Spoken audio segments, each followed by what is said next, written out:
Adjusting the spray pattern is critical.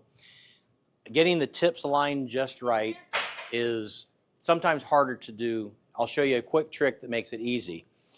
Most service trucks have a piece of welding rod or a straight piece of wire, and I'll show you how this works.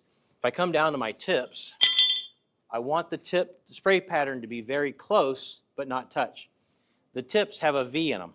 So I can put this right in the V, it's going to be straight, and I can see if I didn't adjust this, my spray patterns would absolutely collide. So without having to crawl under the machine, I can sit right here, I can adjust it. I'm just going to turn the spray pattern slightly. I want it to be close. See where it's close here? But it's not going to touch. Now I want this one. So if I didn't adjust this one, it'd do the same thing. It's going to be running into my spray pattern. I'm going to adjust it, so I've just passed it. And I can see with this, I can see how close I am to that tip. Rotate to the other side. See, it's a very simple, easy way to adjust these so that I'm close. I want that just a hair more. There you go. I like that. So I don't want to have any opportunity of the material running into each other.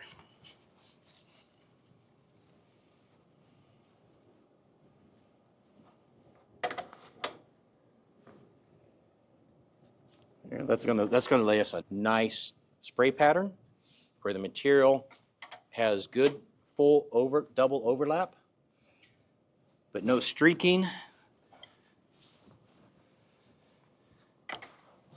So a piece of wire like this is a very handy thing just to keep handy.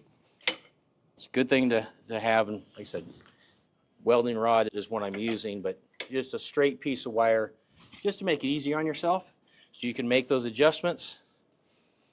And here I'm actually adjusting it, but a lot of times they may already be in and you just want to double check before you start your job.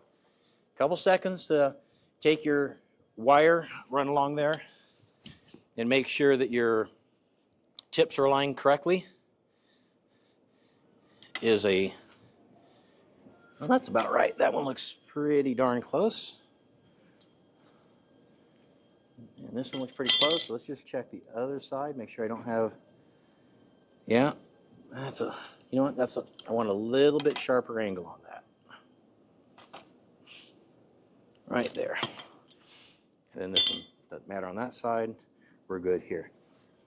So that's a quick, easy trick to be able to adjust your tips. Now we are taking these tips out, and this is an important thing to talk about.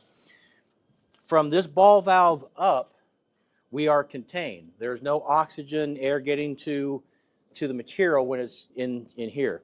From this ball valve down, I'm open to atmosphere. The material is going to dry over time. It's going to build up. We're going to have issues. So we need to make sure that we take the tips out every day and clean the tips, soak them in your favorite solvent to clean the tips, and then we'll put them in every day, make sure that's clean. And then part of the clean out process is at night, we take the tips out, we want to be able to flush into here so that we're getting any material that might be in this 90 or this bell reducer flushed out of it, just to keep that down. If you have material buildup in there for some reason, we can just spin this street 45 off of the ball valve and just get in there and clean them out. So those are open to atmosphere, nature of the beast. That's going to be a maintenance issue. The more we do our cleaning of our tips and flushing out there at the end of the day, the less hassle you're going to have doing it. And your little piece of wire or welding rod, helpful tool.